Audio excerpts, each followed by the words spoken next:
You want to know what I am pro? A freak show. I love a good freak show. Like when people start fighting in the middle of the street or there's a car wreck, I'm stopping. I'm going to ask him to pull that wreck a little closer so I could see. Like, hey, police, can you fill me in on the backstory? What's going on? Like, I love this. What's going on, fellas? What do we got here?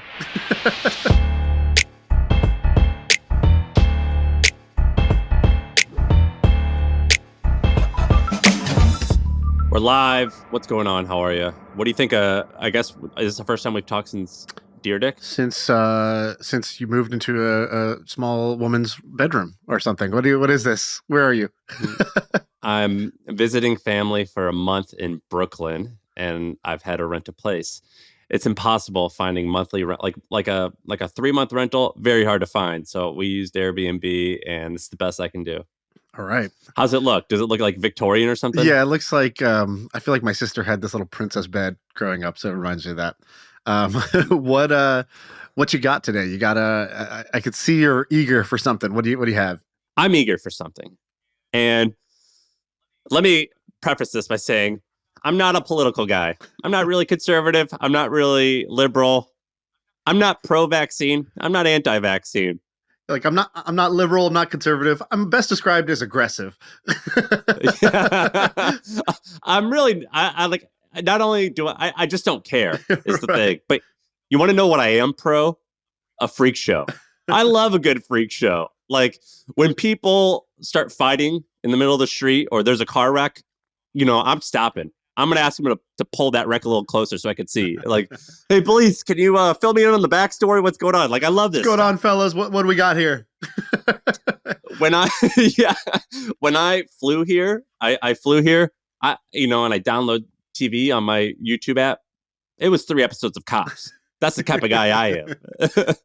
So what's caught your eye? What's the freak show that's caught your eye? So basically this Joe Rogan Kennedy thing. So here's the background. Robert F. Kennedy. He's Kennedy Jr. I don't know what his acronym is. He needs a good RFK Jr. RFKJ. Is that it? So basically this guy, I actually saw him talk a couple times because I went through an obsession with the Kennedy family, but he's Robert Kennedy's, who's JFK's brother. So he's JFK's nephew. He's running for president now, and he's been doing the pod circuit. He went on All In, and then he recently went on Joe Rogan. And I don't even know all the things that he said because I don't really care that much. But he said a lot of things that could be categorized as anti-vaccine. And here's what happened. This is the cool part. There's this famous professor and kind of famous vaccine guy who's been tweeting all of his opinions and everything. He tweeted out that he says, Spotify has stopped even sort of trying to stem Joe Rogan's vaccine misinformation. It's really awful. And from all the online attacks I'm receiving after this podcast, it's just absurd. And it's clear many people believe this nonsense. Now, here's where it gets interesting. Joe Rogan is the type of guy who doesn't normally respond to this type of stuff. He seems like he's got thick skin. He doesn't really get bothered by this. But on the same day, he replied and he goes, Peter, if you claim what RFK Jr. said is misinformation, I'm offering you $100,000 to the charity of your choice if you're willing to come onto the pod and debate him on my show with no time limit. From there, it snowballed. So now it's up to $2.6 million of other people. So Bill Ackman put up $150K, Dave Rubin $100K, Patrick Bet David $100K. I think even Andrew Tate is now offering $500K. So now don't forget Jason Calacanis coming in with a hard $10K. Trying to slip that in and say, I'm with you. Put me down for a buck. Yeah, well, here's the thing. I was thinking about this. I'm like, should I hop in on this and just say some number? Who's going to collect? Who's collecting from these people? No one's collecting. Yeah, how can I insert this and how can I insert myself into this situation? But now it's $2.6 million to get this guy on the show, and I think he's said so far that he's not going to do it. And I just thought, this is awesome. I love a good freak show. I think that we actually have a presidential candidate coming on our pod soon. I don't know if you know this yet, but I've set it up. Actually, don't tell me. I'd love to be surprised. Yeah. I love a good surprise. He's a guy. he started a pharmaceutical company.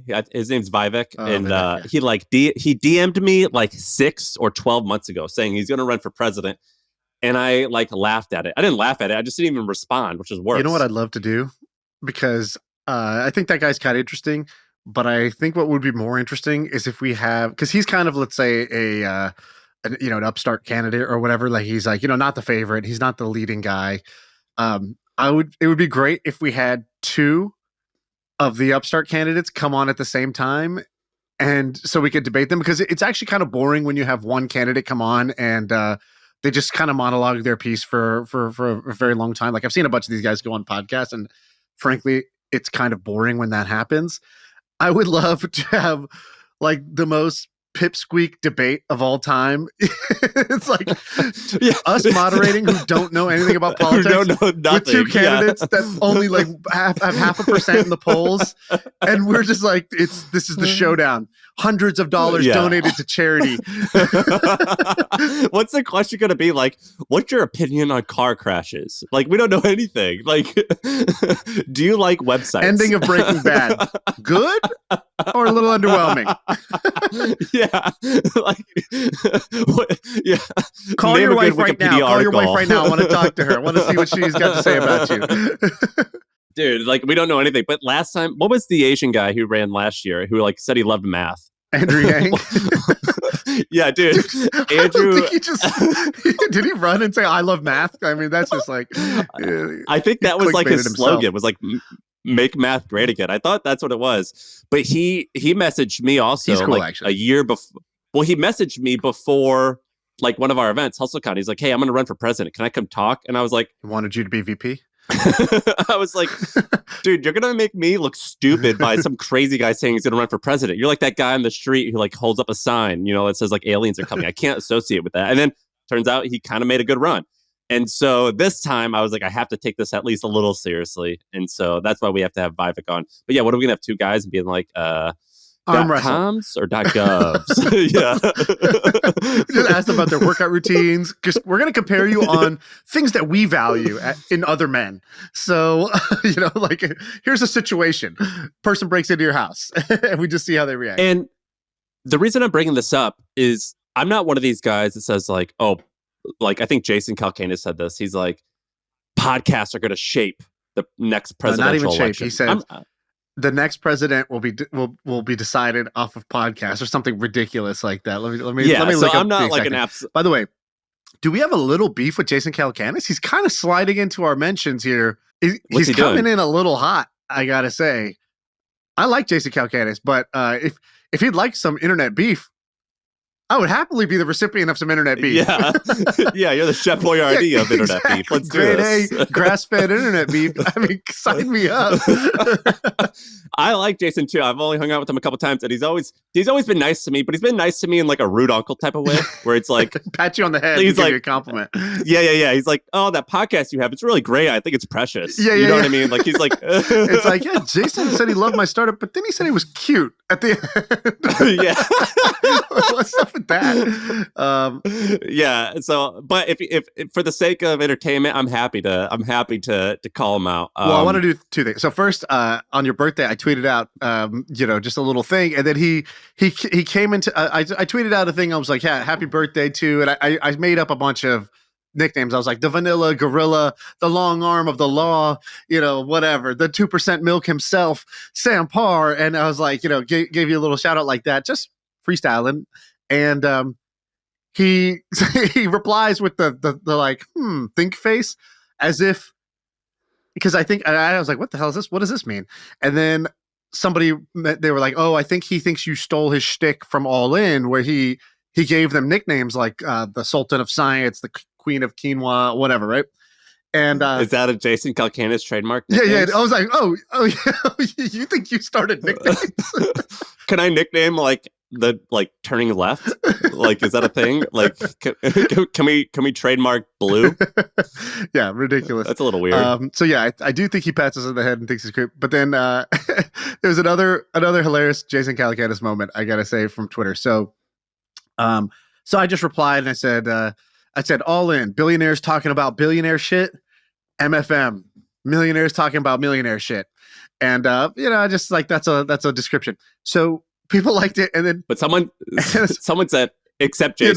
Yeah, they go all in 3 billionaires and their friend Jason. I was like, okay, that's a good burn.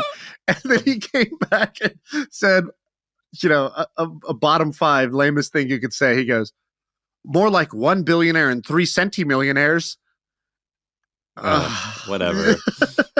Just roll with the punches, man. Roll with the punches. You never want to say centimillionaire. That's like, I mean, if I had to insult someone with $100 million, I would call them a centimillionaire. Yeah, like 5'11 and a half. Yeah, exactly. Is that what that's got big 5'11 energy. That's so good. I do want to challenge, by the way, I want to challenge the All In podcast to a poker game, by the way. I will play all of the All In podcasts. I'll play them all heads up in a game of poker. So I will play them heads up. I'll put up $100,000. And if they beat, if 2 out of the 4 beat me, they get the 100 grand. But if I beat 3 or 4 out of the 4, I get 100 grand from them. They only have to put up 25K each, and I'll play them heads up. We'll live stream the whole thing. You really think you'd win? We'll live stream the whole thing, and I will go in order from centimillionaire to billionaire. So I'll play Jason first. I'll make quick work of Jason, and then I'll go Friedberg, Sachs, and then Chamath at the end, because I think they think Chamath is the best player out of them. So, are you good? I mean, I know nothing about poker. Are you good? I'm better than them. That's all they need to know. I mean, they named their pod after it. I mean, they're basing a little bit of their brand on that. My nickname is the Nuts, and if you know about poker, you know what that means. So we have our own nicknames for ourselves. All right, let's get back to it. I don't know why I got on this Jason Calacanis rant. We could wrap up this little part, but I'm not one to say, like, I'm not going to make an absolute statement like Jason did, but I do think that there is, like, we are going to see that this little freak show that's going on right now is awesome for RFK. Beneficial to him for sure. And for sure. And I think we'll see a little bit more of podcasting and here's why I think that. This is inside baseball. A lot of people don't realize this, but so The Hustle now is read by, let's say, 3.5 to 4 million people. I have 250,000 followers on Twitter. I think precious. Yeah, it's precious. Shaan, you had 250,000. I've got 250,000 followers on Twitter. You have 350,000. The pod, let's just say, has 100,000 listeners per episode. The pod consistently outpunches, in terms of engagement, all of those things, I would say. Would you agree with that? In terms of like people who actually like, trust, and will take action on things. Yes. Yeah, 100%. So I do think that for people who don't realize, or who aren't in the game, they don't realize that podcasts have significantly more influence over people than I think any other medium that I've used or that I have access to. I don't have a big YouTube. Yeah, I think YouTube would do the same, but yeah, podcasts definitely do. I agree with you. I think podcasts are a little bit of a sleeper still, which is, depending on who you are. But I think people are shocked at how effective podcasts are at swaying opinion. I want to point out a couple other things. So some people are saying, oh, Joe Rogan, you're just doing this self-serving thing. You're just trying to have this freak show, this debate to like pump your ratings. I would say not true at all. Look at somebody's actions, not their words. Joe turned down having Trump on his podcast. He turned down having other presidential candidates on his podcast that he thought would just kind of be promotional or not a good conversation or bring unwanted attention to the pod. Like, saying no to Trump is saying no to ratings, especially in the last election when he was or when he was kind of on the rise. And he just said, I'd rather not. I'd rather not do that. I'm not sure I'm the right person to moderate that debate. And, I don't think that they would be truthful. I think they would talking points, if I had Hillary or Biden on.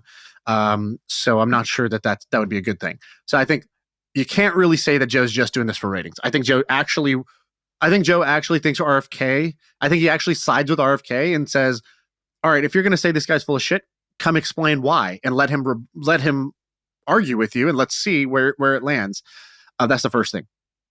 The second thing is, have you seen this guy, the scientist?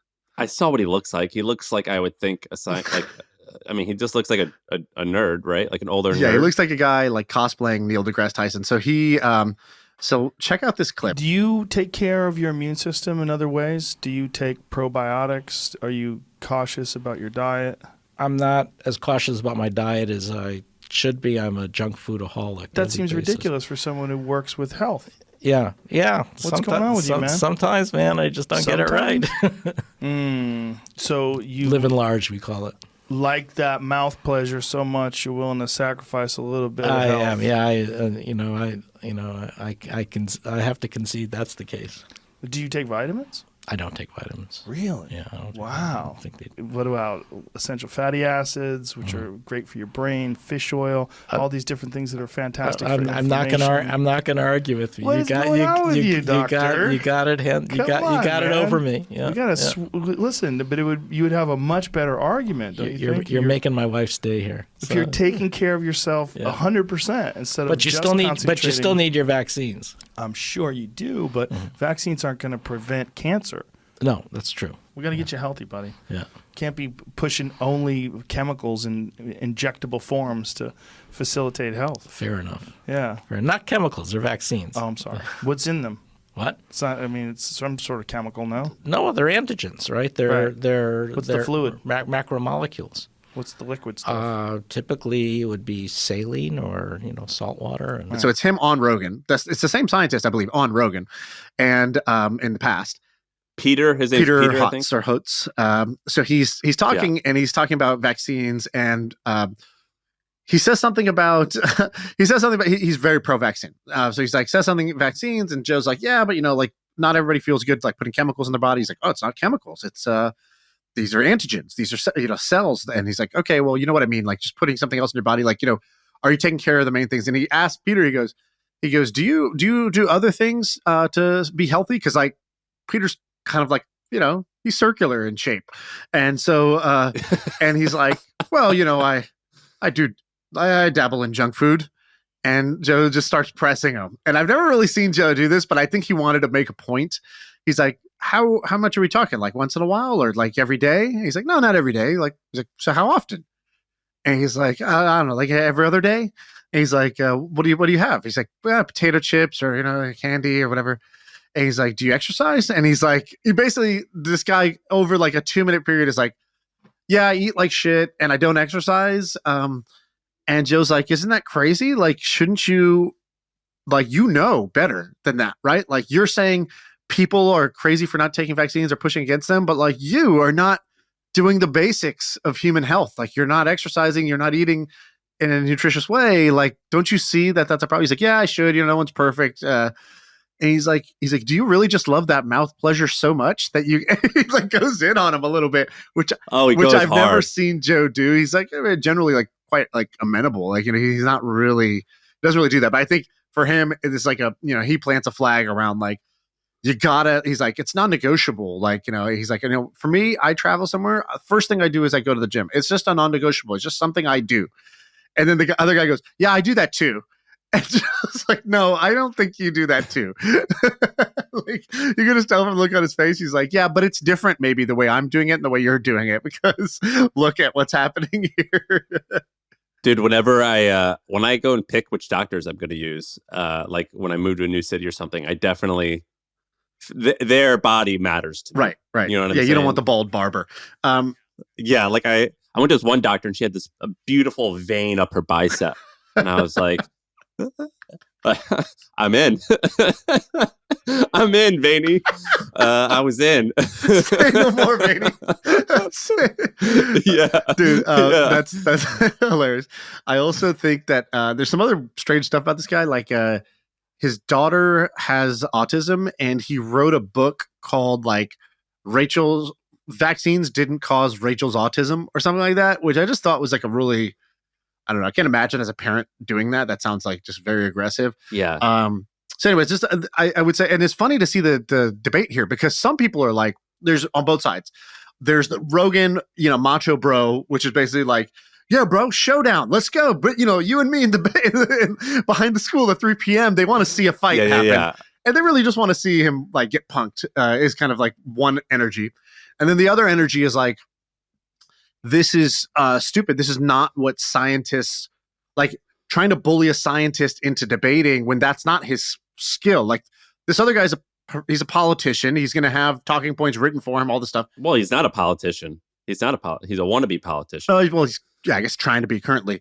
But they're basically like this one guy's like, this is what he's doing. He's going around talking about the stuff. He's been doing that. He's been giving talks on this stuff for a long time. And this guy's, trying to just be a scientist. He didn't sign up to be like kind of a debater of this stuff.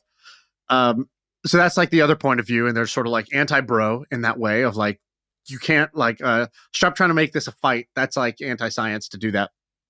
This one guy who I really like, his name's Yishan Wong. He's like from the tech world. And he worked at Facebook early on. He was the CEO of Reddit. Oh, he has a new company where he's trying to plant trees. Right? Yeah, exactly. He's trying to change change climate by planting trees. I just want to read you what he said. I thought he had a good point. So he goes, every science and tech person who's currently on the bandwagon calling for the vaccine doctor to go on Rogan and debate should be ashamed of themselves. If you care about the truth or science, a kind of a podcast debate is probably the worst thing to advocate for. Usually that argument goes something like this. If you're the vax doc and you're so sure you're right, you should be willing to go on and defend it. Otherwise, you lose credibility. That sounds like a good statement, but he's like, it's an example of what Plato, the philosopher, would call rhetoric's oral spell. In simple terms, what he's explaining is like, there's a difference between what is actually the truth and what can be said in a very persuasive way. And you shouldn't want a medium where it's all about who could be most persuasive.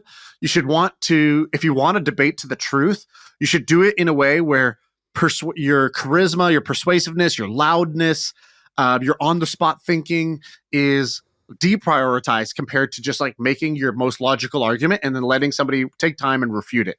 And he's basically like, I call it the Malcolm Gladwell effect. Like he writes so well, and even though it's theories, I'm like, oh, it must be true. Right. Yeah, exactly. When you hear somebody who's so eloquent, you can conflate how nice it sounds and how persuasive it sounds for how true the actual argument is, and vice versa. Somebody can be so dry and boring that even though they're saying something that's really on point, the message is not received by the market. So he basically says, he's like, if you really wanted to do this, this is what you would do. So I guess just to finish the Plato thing, it's basically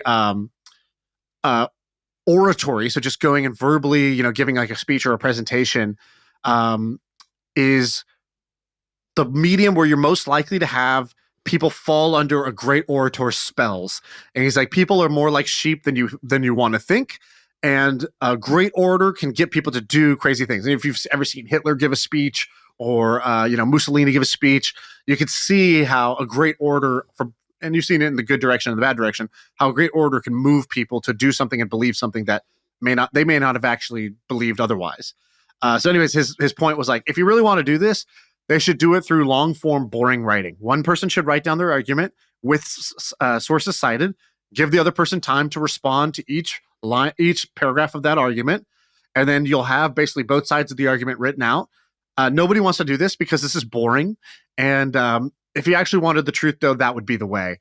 And I thought that was really good. And it reminded me of something that was in companies that I had also seen from Yishan's blog, which was, he was like, yeah, in companies, the same thing happens. The person in a meeting who is tall, charismatic, willing to put their opinions forward. Basically, they are 100% confident in their opinions. Yeah, exactly. Sound familiar? No, I'm not holding up a mirror right now. But basically, that person is going to like disproportionately sway what actually happens. And actually, there's another method. So it's called the Delphi method. And the Delphi method was basically this method where you bring up a topic. Everybody sort of everybody gets the same set of facts. Then you write down your initial thoughts and statements, and then they're circulated. Everybody reads everybody's initial thoughts and statements anonymously. You don't know who said this, so you can't just the CEO thinks this. Okay, I guess it's right.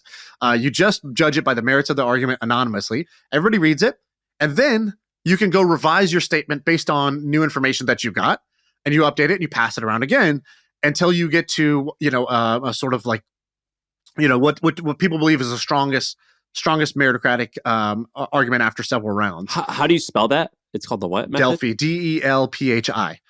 And there's a couple benefits of this. First, anonymous, so it's not just like the highest ranking official gets their way. Second is it's time delay, so you don't reward time. Like for a great decision, you don't need to think of the answer like right on the spot. Like if it takes you 5 minutes to think of something, 5 minutes is nothing. But in a meeting, 5 minutes is everything. You can't just sit there quietly thinking and formulating an idea for 15 minutes or an hour. The meeting's over by then. And so the argument has moved on by then. So this time delay and anonymity is really important. And I love this. And I'll tell you, I shared this with the CEO at Twitch, and I was like, I think we should do this. He was like, dude, I love this. This actually would solve one of our biggest problems I think we have in our meetings, which is people think that my opinion is the answer. It shouldn't be. I'm actually usually the least informed on the topic because I'm the furthest away from the data. And secondly, like we reward the loudest mouth and not maybe the most thoughtful person who could have an answer. And it's really hard in a normal meeting setting to get that person to speak. Then I'll give you one more data point. Josh Ellman, who's an awesome dude, friend of the pod. He's a VC plus like now he works at Apple, but he was basically like the growth guy at Twitter, the growth guy at LinkedIn, the growth guy at Facebook. Like he like led growth at like 3 or 4 of Robinhood. Robinhood. He invested in Discord. He led growth at like 4 of the biggest consumer hits there's ever been. He, for fun, while he's kind of like, just kind of goofing off now, he, for fun, built this Slack app that does the same thing. He's like, Slack is kind of rewards the same thing. Like whoever's online the most gets to like say the thing in Slack. And he created this app that was like a time delay. So anybody could prompt a question and then everybody has a certain amount of time. Like in the question, it'll say we'll read the answers in 4 hours. So anybody could write their answer within the 4-hour period. What's it called? Oh, Thinking Time is the name of it. So just Google Josh Ellman Thinking Time. It's a Slack app, and thinkingtime.org is the URL. And basically, it just gave you time, and then you could say, all right, here's what I think. I think X. And then it tells you all the answers will be released together in 30 minutes. And then in 30 minutes, it posts everybody's answers at the same time to prevent groupthink. And I just love this because I think these little like nuances actually can really change the way any group of people interact. Because I know I'm guilty of it all the time. I'm loud, I'm persuasive, but that doesn't mean I'm smart. It doesn't mean I'm right. And I like actively look for methods or tools to counteract that. This is A, awesome. I'm going to use these things. I like that. B, in real time, I just want to call out what just happened. This is called a good partnership where I bring kind of shit and Shaan just kind of polishes that shit and we somehow get something amazing. This is called chemistry, my friend. This is how it's done. That was beautiful. I didn't know you knew all that stuff and you tied it around perfectly. I'm actually was asking those questions and I'm writing notes. I'm actually going to go use this thing. Thinking time. Yeah. And the Delphi method. That's awesome. I've got a few more things, but you want to go to one of yours? Yeah, let me do a quick one first. I got a simple business opportunity for people. So I don't know if you know this, dude, but so Google Analytics, which is the most popular analytics tool on the planet, is just changed. Like basically shutting down. They're not saying it's shutting down. They're like, it's changing for the worse. Like I would love to see, actually, I want to film a commercial on behalf of all marketers out there of the fake Google Analytics commercial where it's like, but what if we made it worse in every way? What if we rethought it Dude. And removed all the key functionality and replaced it with impossible to use with vague analytics? Wouldn't that be better than precise analytics? It's like, and so people are wondering why. I think the reason why is because of all the privacy stuff, the cookie stuff. So basically the same thing that happened to Facebook, where Apple changed their rules, the iOS 14 rules, and all of a sudden Facebook ad performance went down. And it was like, yo, genius is over there. Why is performance down? And why don't you have attribution? Like, why don't you know if I spent $1,000 on this ad, did I make 900, 1,200? What did I make? Why can't you just tell me that? I put your pixel on my website. You're Facebook. You're the biggest geniuses in the world. It's impossible. And the reason why is because now legally they're not allowed to like use this type of tracking that they used before, where it's not a technical problem. It's a regulation problem, meaning the site that serves the ads can't also track the users on third-party websites. And this is why portfolio company, Triple Whale, exploded. One of my investments exploded in popularity and is now like, on track to be this huge winner. Because let's say you owned an e-commerce store and you were using Facebook and you're spending, like we spend hundreds of thousands on Facebook ads every month. We have to know how our Facebook ads are performing. And when Facebook's ability to track that got cut off due to regulation, people were like, what's another solution? And Triple Whale was like, hey, we have this thing called Triple Whale Pixel. We can tell you more accurately than Facebook how your ads are doing. And so everybody signed up. Triple Whale takes off, does amazing. And so I think the same thing happened to Google, where Google had to, because of the privacy reasons, be like, all right, you know what? They're just going to ballpark. Because of the ads business, we got to just, lick a finger and guess, roughly you got about this much traffic, conversion, etc. And so not great. So they're upgrading to this thing called GA4. It's called Google Analytics Lackadaisical. That's like the new update. Yeah, they're like, that's the update. Google Analytics after 6 beers and it needs a nap. Yeah. And every marketer I know hates this thing. And also, nobody knows how to migrate from Google Analytics to GA4. It's like there's like, every time you log into Google Analytics, there's literally like a ticking countdown, like it's, season 4 of 24. It's like, dude, your analytics are about to explode. You need to go learn this new tool that, by the way, sucks. And you need to migrate everything over because in 14 days, there's no more Google Analytics for you. And so me and a bunch of other people are like, how do you do this? And we tried to migrate over. We're like, is this working? I don't know if this is working out of the box. And I think right now there's a very simple business opportunity for somebody to go be the GA4 expert, put out a ton of free content and be like, I will handle your migration for you.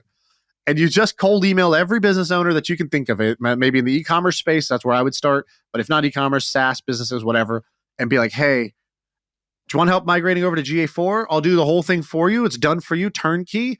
Just pay me, $1,500 and I'll do it. I think somebody can make $1 million in the next 6 months just migrating people over to GA4 and auditing their GA4 to be like, hey, is this set up correctly? Just as a 1-person service business or a 2-person service business. I agree. I need it. We've been trying to figure this out. I don't even know how to set up reports. I was out of the game for about a year and a half, and then I came back, and everything done changed. I don't know how to do it. Dude, you know what else has changed? Pronouns and Google Analytics. What the hell just happened? I take 2 years off. Everything has business changed. Doesn't work the same way anymore. There's no office. Dude, everything has changed. Another thing that's changed is newsletters. Like, people are asking me, like, what do we do for this newsletter? And I'm like, dude, I don't know. It's been 2 years, and in that amount of time, everything has changed. Like, when we started The Hustle, it was us, Morning Brew, and The Skim. And I don't like saying it this way because it sounds like it's a bigger deal than it is, because it's not. But we kind of pioneered this very small industry. And now people take it seriously, and there's all these agencies around it, and they tell me what they're doing. And I'm like, I don't get any of that. I don't understand how any of this works. It just, things have changed very quickly. Yeah. I was gonna say something, but I decided to take the high road on something. I was gonna call someone out on Twitter, but I just decided not to do it. I think you'll know who it is, but I'll avoid it. This data is wrong every freaking time. Have you heard of HubSpot? HubSpot is a CRM platform where everything is fully integrated. Whoa, I can see the client's whole history, calls, support tickets, emails, and here's a task from 3 days ago I totally missed. HubSpot, grow better. Okay, I got another thing for you. What?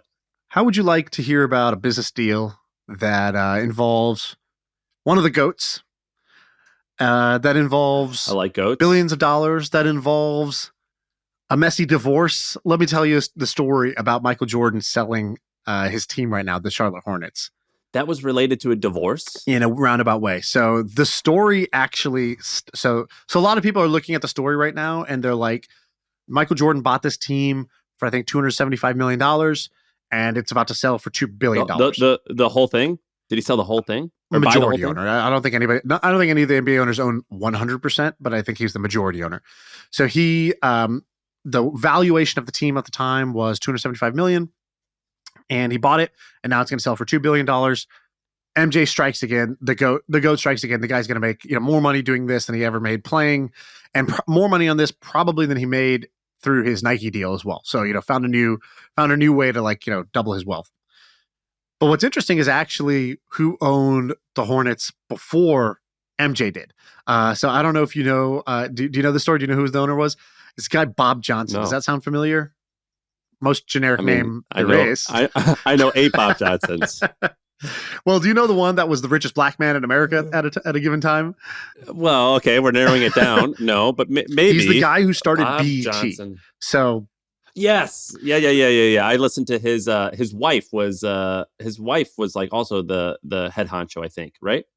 Him and his wife kind of ran maybe it. I'm not sure about that. So he starts BET with he has $15,000 of his own money. He puts that in. He gets $500,000 from a guy named John Malone. And he's like, look, there's no cable network. There's no channel that caters towards Black Americans. And he's like, we can do this. We can build this up. And so they had music, obviously. So it's basically like the Black MTV. So they had music, they had award shows, culture, whatever. BET is a winner. And BET wins. He sells BET to Viacom for $3 billion, which is just an incredible outcome, right? So Did he own the whole thing? Yeah, they were I don't know what John Malone got. I don't know if it was a loan or equity, but he owned the majority of it. So after everything settles, Bob Johnson is reportedly worth, about $1.5 billion, $1.3 to $1.5 billion. And he diversifies. He puts a bunch of money into real estate. He owns hotels. So he owns hotel chains. He owns, a bunch of different assets basically, but they're all kind of like cash heavy assets. So building hotels, that was a lot. He had I think a casino type thing or some gambling thing or whatever. He needed money for that. So he's putting out a lot of cash. Then he gets divorced. And his wife gets $400 million out of the $1.3 billion awarded to her in the judgment. So that judge made gave her a very nice settlement or a very nice ruling. Guess who she marries a few months later? The judge. No Wife divorces way. him, gets $400 million. And I don't know if it was a few months later. I shouldn't say that. Marries the judge, which is just an incredible, anecdote. I honestly wasn't going to tell the story till I heard that.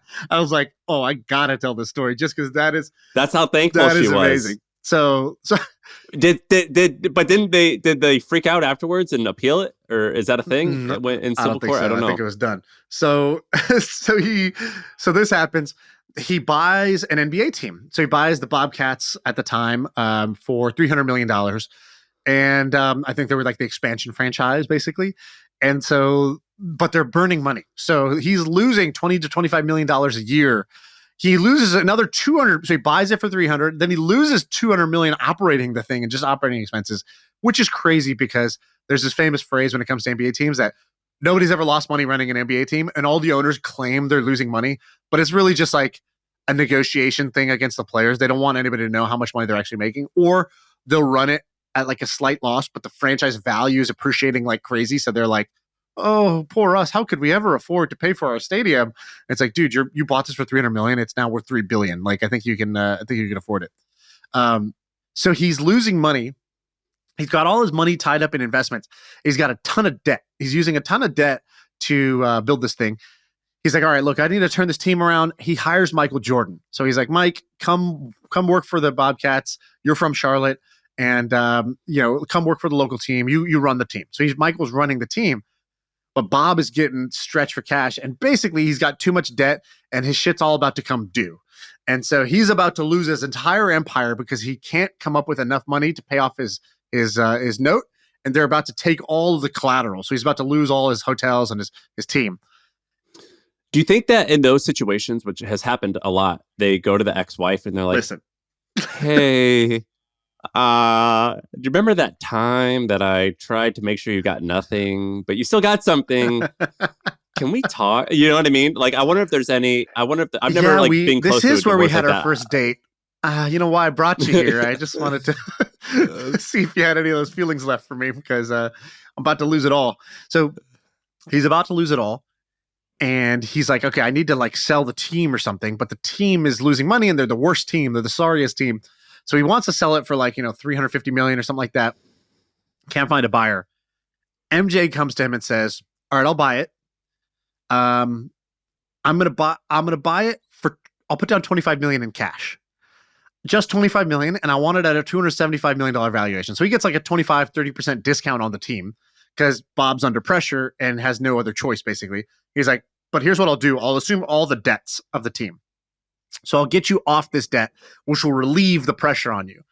So MJ buys this team for only 25 million down, and now is going to sell this thing for $2 billion, which is like a 100x cash on cash return for him buying this team, which is just an incredible move. And yet another reason MJ is one of the GOATs. Just a shark.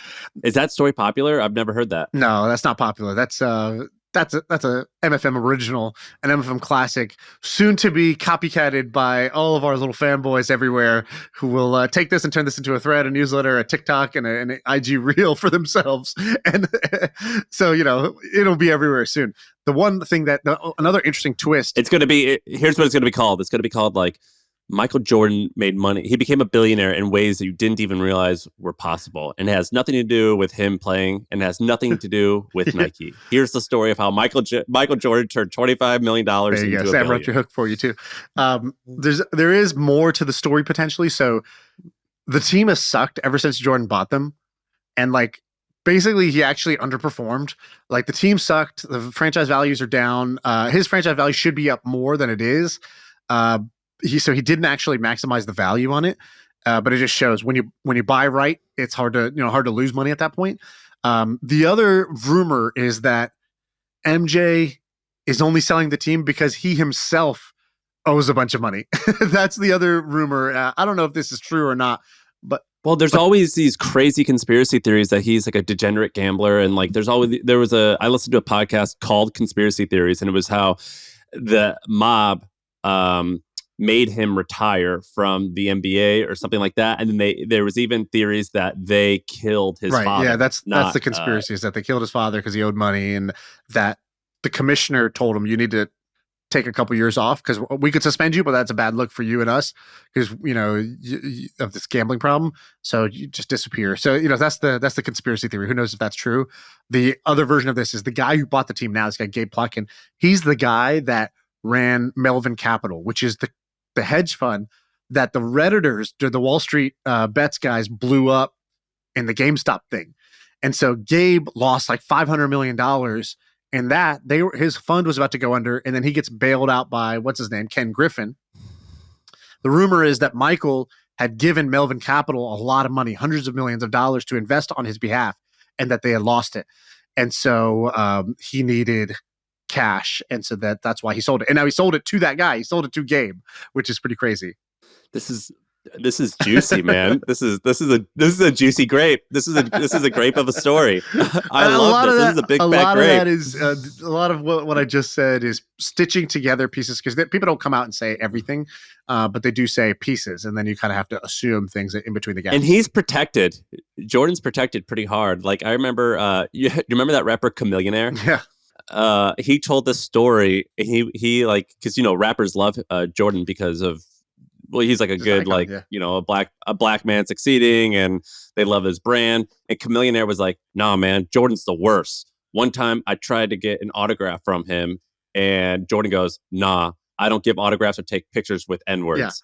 Yeah. And there's like this store, and Chameleonaire was like, huh? And he's like, at the time he was like, I was famous, like not famous enough that I thought like Jordan would bow down to me, but famous enough that like I thought maybe I would get like a, oh, nice to see you type of thing. And he's like, I got nothing. I got nothing from Jordan, and he's an asshole. And I don't remember how he explained it, but it basically, I was like, oh, Jordan, not a nice guy, not nice at all. I would have thought that it was like a story of like, everyone knows that he's a jerk on the court, but I would have thought like, oh, well, maybe that just like ends once you retire. But it sounds like maybe that's not the case. Yeah, I don't know why that would end when he retires. Okay, yeah. So that's the Jordan story. Where do you want to go next? All right, I have got one interesting thing. So everyone wants to say, Shaan, what's your e-com store? Tell me all about it. And you give out little nibbles, and you kind of tell people, things are going well. But you want to know what the problem with e-com, and also a lot of other businesses that we talk about, the things that are somewhat easy to start, the valuations are shit. Like a decent e-com business right now, what do you think it sells for? 5 times profit? Yeah, 1 times revenue, which is the same thing as 5 times profit for most of these. So The thing is like a lot of these businesses that we talk about and what people initially start, particularly like the really crap ones, like a drop shipping or things like that, or an agency, they don't really sell for a lot of money. And so I like to research businesses that can last a really long time. A lot of e-com businesses, well, a lot of businesses in general don't last long, particularly ones built off of Facebook and things like that. Or it's a struggle at least. And also B, they sell for shit. One type of business that I've brought up consistently is trade shows. And the reason why is I've noticed a trend where a trade show business can last many, many, many decades. Sometimes there's many examples of them lasting 100 plus years. And these businesses that are okay, like they're not that fast growing, but they're good, man, they're consistently selling for 10, sometimes 15 times profit, which is pretty good. That can be 3 times revenue. Whereas a media property like The Hustle, if it's only okay, that will sell for 5 times profit, sometimes 6 times profit. It depends how fast it's growing. But I was reading Flash and Flames. It's this like tiny trade publication that I read. And they were telling this story about this guy named Tony Robinson. He started this company in 1991. He started this company called UKI. I believe it's UKI Media and his SEO is screwed. You don't want to be Tony Robinson. yeah, he's screwed for a bunch of reasons, but he like never gives interviews. He's like a pretty low key guy, but it's called UKI Media and Events, and you could go to the website. If you click it, it's like it looks old. It doesn't look special, and most of the people in the pictures look like they're above 60 years old. So it's like not like particularly new looking, or they're not at least trying to like be cool. But here's what's interesting. So they own 17 B2B trade shows, and they own a couple magazines, but almost all the revenue comes from these trade shows. And their biggest one is a 24-year-old thing called the Automotive Testing Exposition, or Expo. And it's basically, this is like a niche among niches. It's not a car show. It's a trade show and a core exhibition that has, it's where the people making the machines that help you test if your car works. So if you're building a Tesla or a Ford or whatever, you're constantly testing like your new self-driving system, or you're testing like, I guess, different new components in the LCD screen, things like that.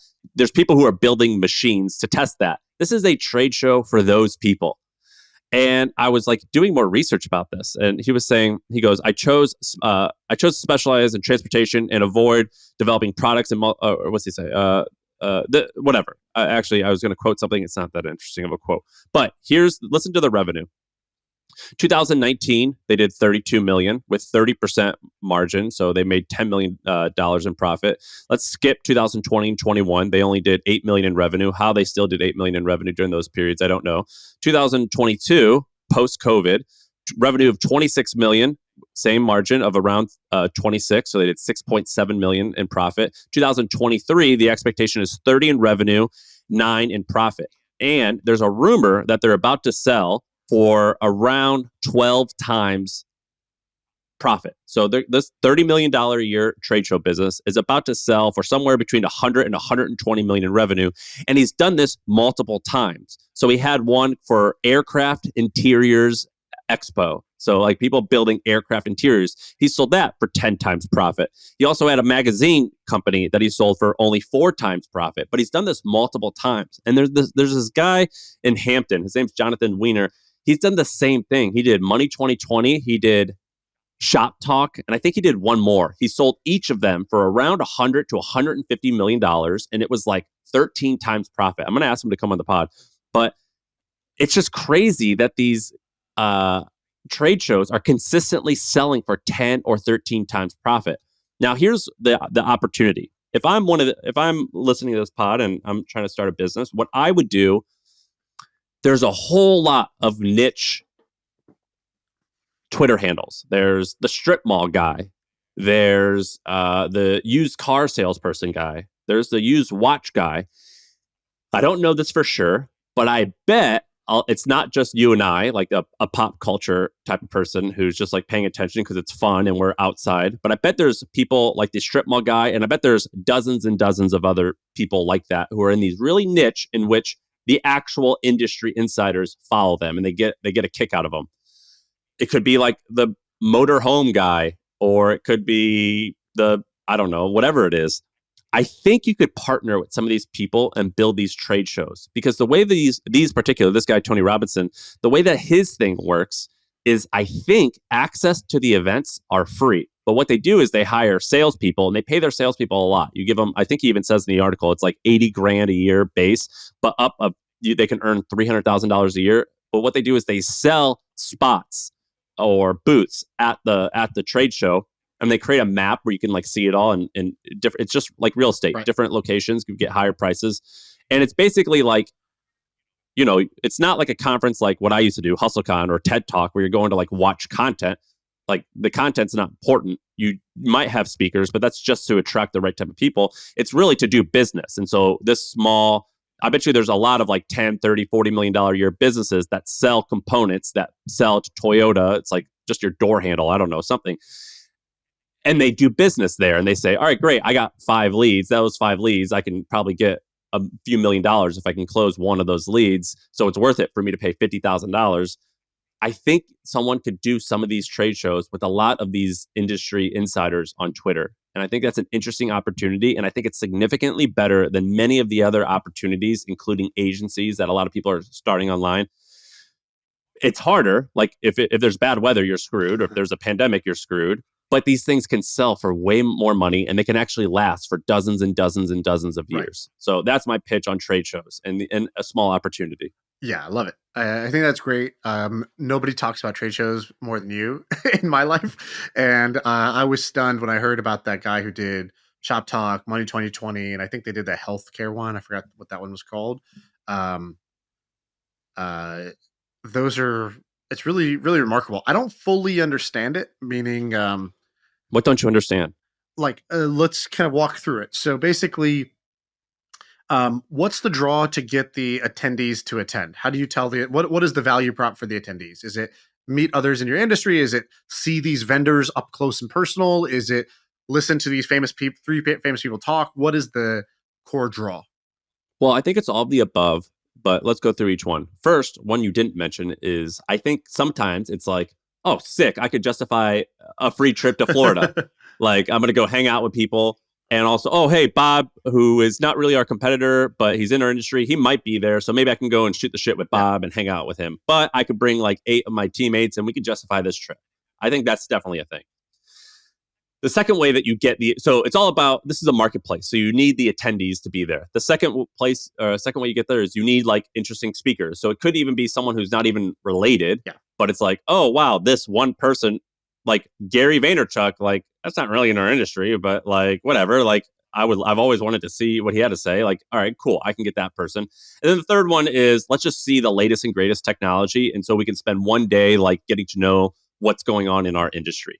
But I really think a lot of times it's rooted in, I want to get out of the office and I can justify this $3,000 ticket, and I can get 5 of my coworkers to go, and it's an easy justification. But in this one, they're giving away the passes for free. Is that correct? This UKI thing? When I went to their website, they advertised free passes. So that's the extent of my research. Gotcha. Okay. And then in Money 2020, they charge people. Right. And so how do they sell those tickets? How do they build the brand from scratch? Is it content first, free content, then they lead up to it? Or are they just cold emailing? What do you know about how that guy, Jonathan Weiner, or whatever his name was, how they did it? Well, so that's why it helps to have some type of audience. And so what you'll notice is a lot of these companies, they're trade show and media businesses. So oftentimes they'll create a blog or a magazine in order to get some type of audience. And then they'll use that to like use their authority to sell tickets. But other times, I think what you can do is you can just cold email a bunch of people, to be honest. I think that in order to get, look, the first year that I did HustleCon, I charged $300 and I was a nobody. So like I didn't have an email list. I had nothing. I got the right speakers and I was able to get 400 people to come. And that was only in 6 weeks' time.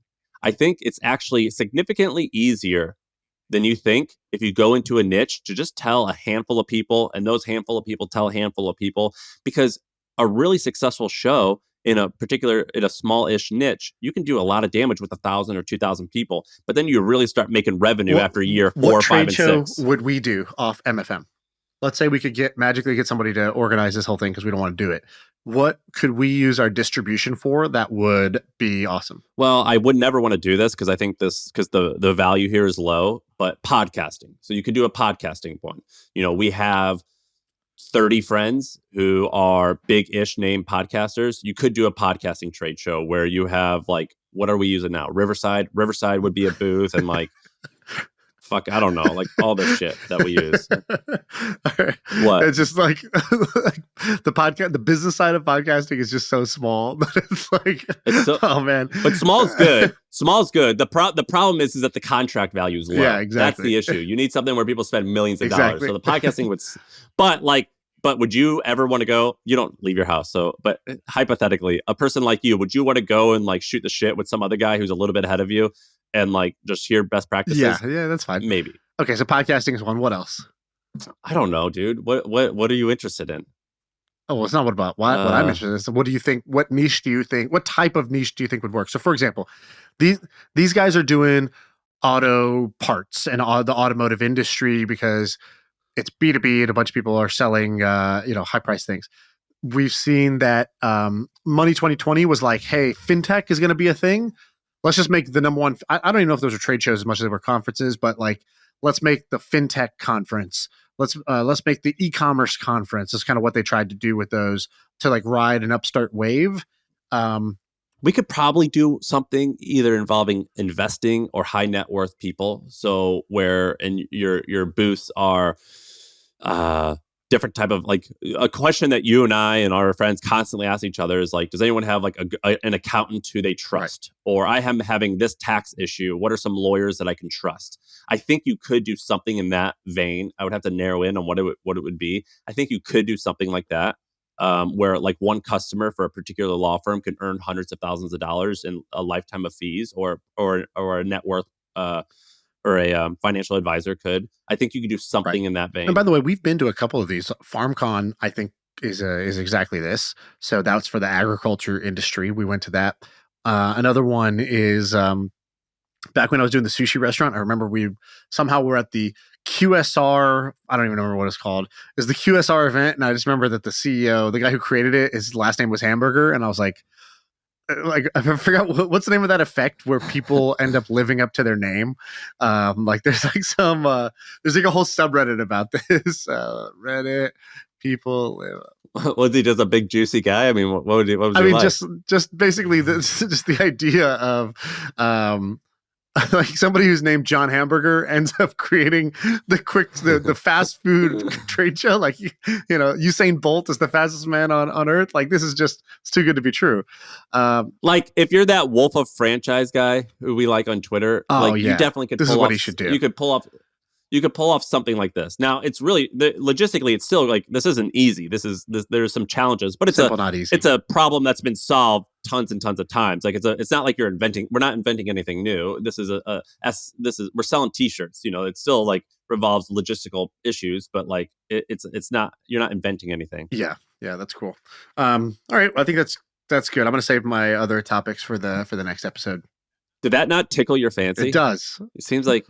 It's good when I'm slacking in the background because I'm just like, oh, here's a half-baked idea. Here's a half-baked idea of what could happen. I think the trade show stuff is actually pretty fascinating. And I like, I think there's two ways to approach a business. One is like, what do I love to do? And let me just follow my curiosity, follow my natural, like scratching my own itch type of thing. And then the other is like the cold calculating, like, all right, let me work backwards from businesses that sell with high multiples. And I'm just going to go fishing over there because I don't know what my passion is. So might as well just go calculate the best opportunity. I've actually done both in my life.